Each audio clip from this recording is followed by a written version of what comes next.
So welcome everyone. Today we'll be solving a problem on square pyramid related to slant edges. So you know how does a square pyramid look like? It has a bottom square surface which is bounded by four triangular surface. It will be having one common point where all the triangular surface join, which is called as our apex. Right? So it will be having the center O and O1. And four sides, what we name it as A, B, C and D. So this is about how one square pyramid looks like. So now coming to the problem, it is a problem on slant edge. Why? It is told a square pyramid of side 35 mm. So the square pyramid of side 35 mm and axis height of 60 mm. So this is a vertical axis. From the top to the bottom, the vertical axis is of around 60 mm. Is resting on HP on one of its slant edge. So these are nothing but our slant edges. So these are the base edges or the smaller edges. So all these longer edges, so these are called slant edges because these edges are inclined from the corner of the base to our apex. So it is told that it is resting on one of the slant edge. Any one of the slant edge will be resting on our HP. If that has to be the case, how will be the initial position of the square pyramid? You cannot keep the square pyramid such that it is resting on one of its edge. If you keep resting on one of its edge, the projection in the front view will not provide you anything related to the slant edges because we will be projecting the vertical base edge to our VP. We need the slant edge. So in order to get the slant edge, only the option is you have to keep the initial position of the square pyramid in such a way that you will get the projection of the slant edges. For that, always we have to keep one of the corner towards your right. So the other corner comes towards our left. Then we have to take the projections of the top view as well as the front view. So whenever it is a problem on slant edge, we will keep initial position of the square pyramid such a way that it is resting on one of its corners so that we can project the projection of the slant edge to the vertical plane, and then we can shift the front view slant edge towards HP. Okay, so for that reason you will keep the initial position of the square pyramid resting on one of its corner. So after this you will view from the top. So when you view from the top, all the four corners will be visible. The apex O will be visible. O1 of the bottom surface will not be visible. So you will write it in the bracket. So the top view will be just like an rhombus surface what we have to draw. So after that, when you project from the front view, you can see the projection of these slant edge, this slant edge and this slant edge on our vertical plane. So it will be just a triangular surface as our front view. So here the axis will be overlapped with the longer edge, and hence we won't show the axis line, we show the projection of the longer edge instead of the axis line. So always when it is a problem on slant edge related to square pyramid, you keep one of the corner towards your right and you get the other corner opposite to edge towards our left. And then you view the top and the front view. So after understanding the concept, you know now the top view, when you view from the top, it looks like an inclined square or like an rhombus. Right? So we will just construct an inclined square. So you know how to construct an inclined square. Just draw a straight line. So from here, you please take 45 degree and 45 degree. Right? After that, the side is told to be as 35 mm. So measure 35 mm using the compass. Keep one end of the compass here and just cut an arc. Similarly, keep one end of the compass here and cut an arc. So after you get the two sides of the base, just draw a line parallel to this. Okay. So then again measure 35 mm and cut an arc and join this. So you can erase the extra construction line. So now we have constructed the top view of our square pyramid when it is resting on one of its slant edges. So always when it is resting on one of of its slant edges, you will fix one of the corner towards your right and you get the opposite corner towards your left. So you can just remove the constructional line. And I told you, in a square pyramid, all the bottom surface will be visible. So name this as A, B, C and D. And always in solid, we need to join the diagonals to identify the center. So please join the diagonal from A to C and from D to B. So you know that the center at the apex O will be visible. O1 will not be visible when you view from the top. So you will write O outside the bracket and O1 within the bracket. Once you complete the top view, kindly show the dimension for at least one side. So this is exactly equal to 35 mm. So after you do this, what's our work? So please write X, Y. I haven't written, you please write VP and HP. So after this, we take the projection above. Right? So this is our A. Take the projection above. So projection from C, projection from B and D and projection from A.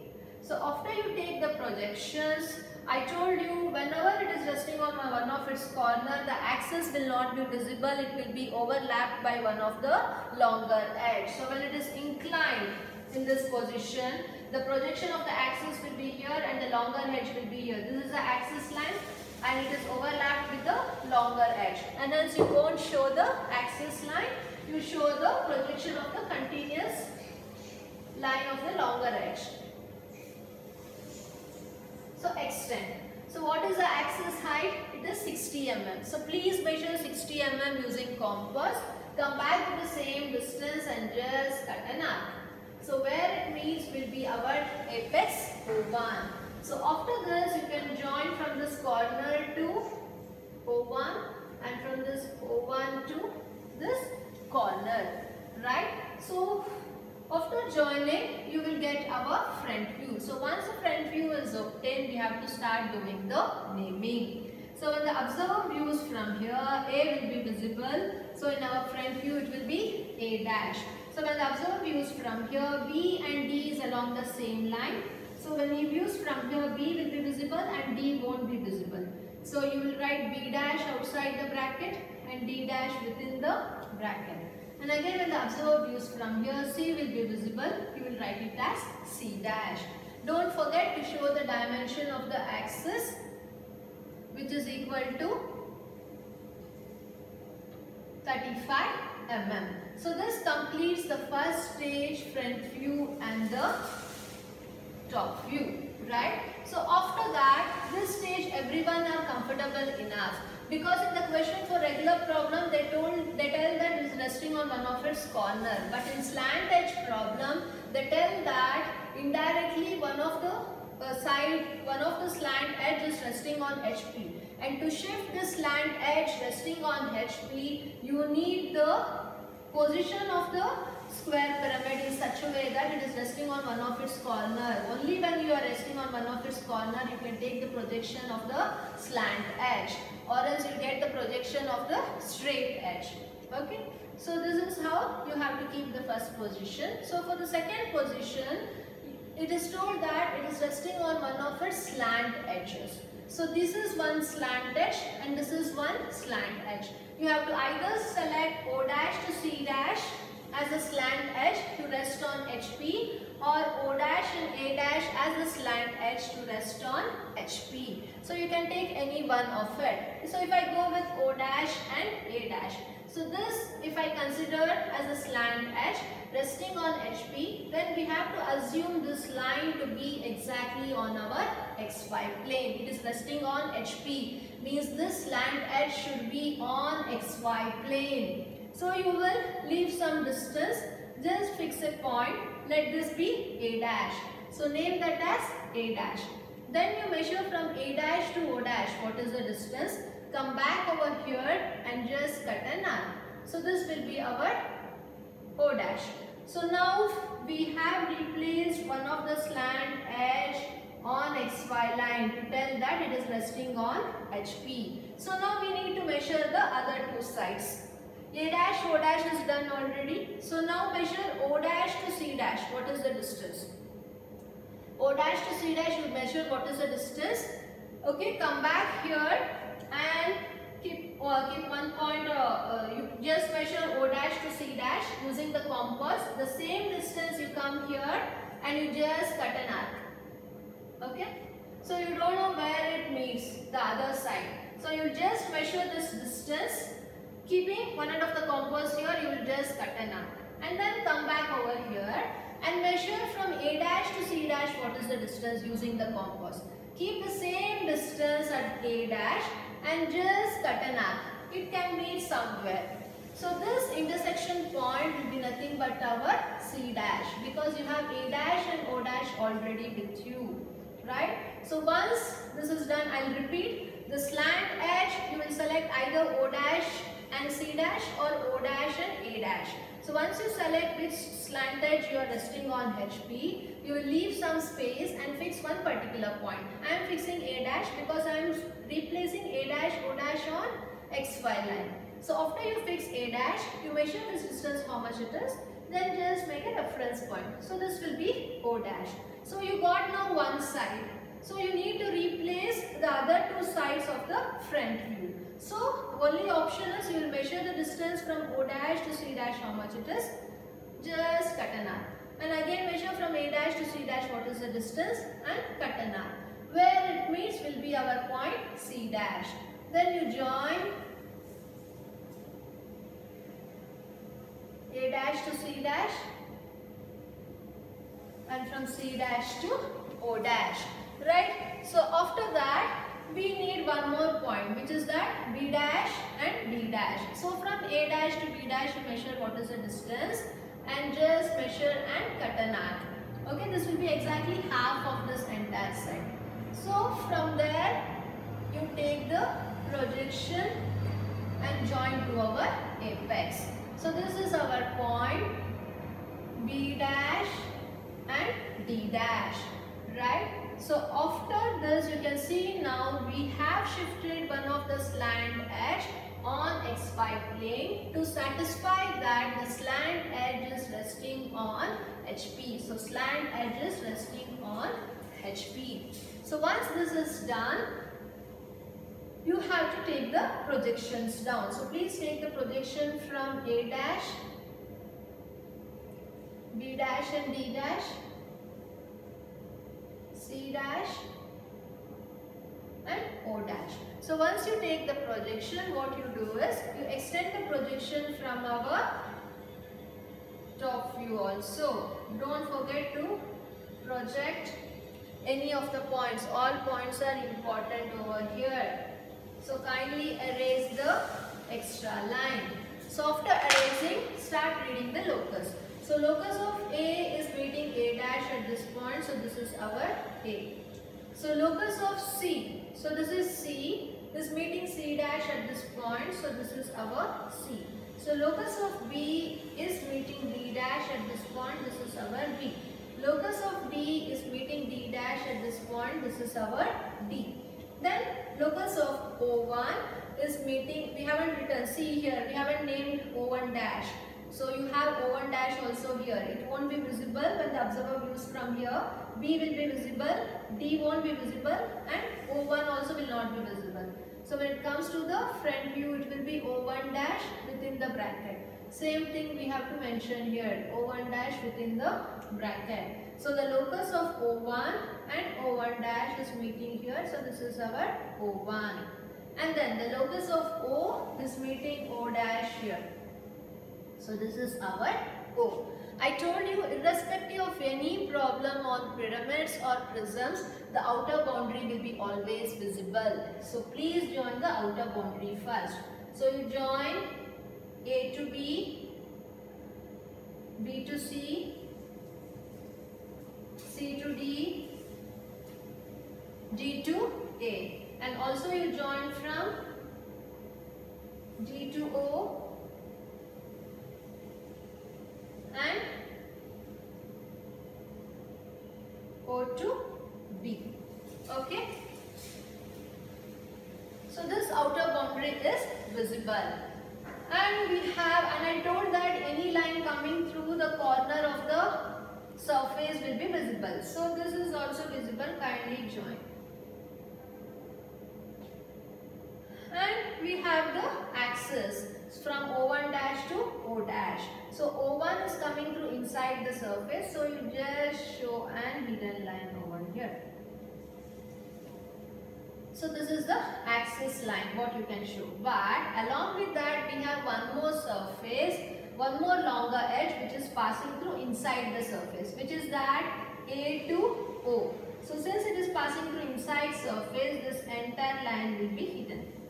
A to O will be hidden. So this part you will show as a hidden line, but the line passing through from outside the surface will be visible. So you will make C to O as visible, but the edge A to O is passing through inside the surface and hence this will not be visible. So we will make this as hidden. So this part cannot be made hidden because it is overlapped with the longer edge C to O which is visible, and hence this will be the top view of the second stage and the front view of the second stage. So now this is over. Later, please read what is the third part being asked. It is told that the axis appears to be inclined to BP at 45 degree. If it was told the axis is inclined to BP at 45, then we have to determine the apparent angle because it is directly inclined. In that case, you won't be getting the true length in the second stage. So we have to construct the beta angle and then shift the second stage to that of third stage problem. But in this case, it is only told appears to be inclined and hence no need to determine the apparent angle. We can directly shift the apparent length to 45 degree to VP. So this is an easier one. So what we do is, we take 45 degree to VP, either this side or this side, depending upon the space availability. You take the direction in which you need. So after you take 45 degree, since it is axis inclination, you have to focus on axis and not on any of the side or the edge. So which is our axis in the second stage? It is from O1 to O, which is our apparent length of the axis. So before shifting this, just fix the point O first. After fixing the point O, you measure the distance of the axis from the second stage, which is our apparent length, from O1 to O. Okay, so after measuring this, come back to the third stage, keep one end of the compass on the fixed point O and you just cut an arc. So this will be our O1. So this is our apparent length. So after this, we have to reconstruct the entire square pyramid as it is looking in our second stage top view. So let us complete this one longer edge. So now we have from O dash to O. So let us identify the corner A also. So for that we need to extend the line O1 to A. So anyhow you have this line, just extend it and measure from O1 to A what is the distance. And just cut an arc. So you will get it as A. And similarly from O1 to C you measure the distance and just cut an arc. So we will get the point C. So this part is hidden. So make this as an hidden line. Similarly this is also hidden. Change it into hidden line pattern. So now we have this. Right? After that we need the other two corners. So these two corners are passing through this vertical line. So just draw a perpendicular line from the center O1. Then you measure from O1 to D what is the distance and just cut an arc. Similarly from O1 to B what is the distance and just cut an arc. So you will get D and B.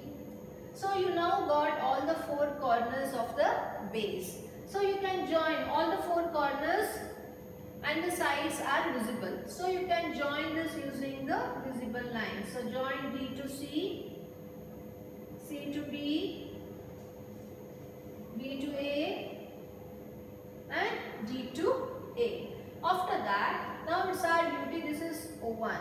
So square base is ready. So we need to connect that to our apex. So our apex O is located over here. So now we have to join from D to O. So please join D to O,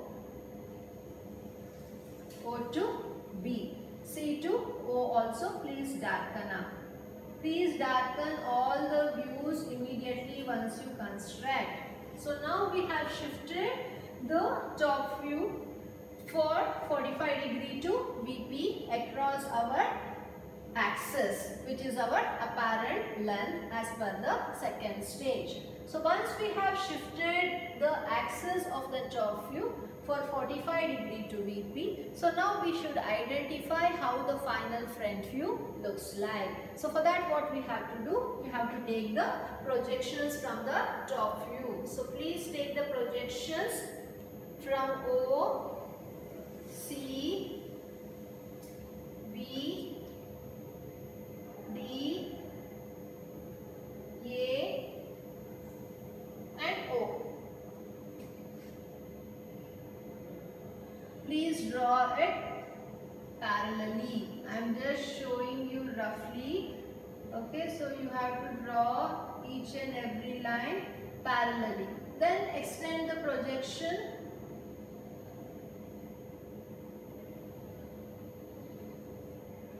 Right? Then extend the projection from the front view also. After extending the projection, you kindly erase which are extra lines so that you won't be having the state of confusion. So once done, start reading with the locus. So locus of A is meeting A dash at this point. So this is our A dash. So locus of B is meeting D dash at this point. So this is our D dash.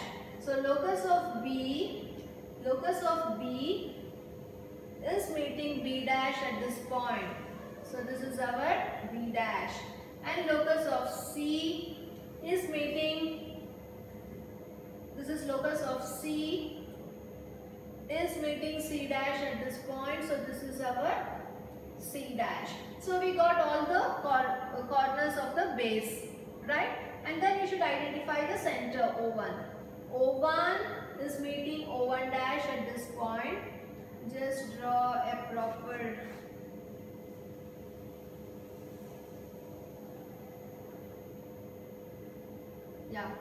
O1 is meeting O1 dash at this point. So this is our O1 dash. Similarly this is O is meeting O dash at this point. So this is our O dash.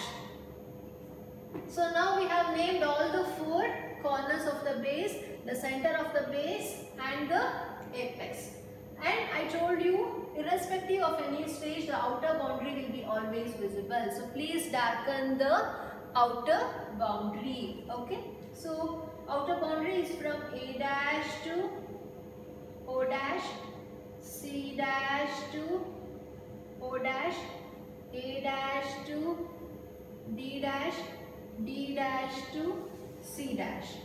Right? So when the observer views from here, the bottom surface, and when the observer views from here, the bottom surface will be entirely visible. So please darken the bottom surface of the square pyramid. So this is done. And I told you the projection coming through the corners of the corner of the outer surface will be visible. So this is joint already, this is also joint. So this corner is not joint, so we will make this as a continuous visible line because this will be visible. Along with that, we have one more projection from D dash to O dash. But this corner, the projection from this corner passes through inside the surface, and hence that will be hidden. So please show an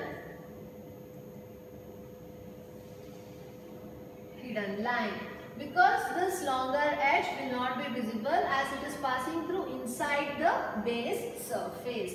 Along with that, always students forget to show the axis line. Kindly show the axis line from O1 dash to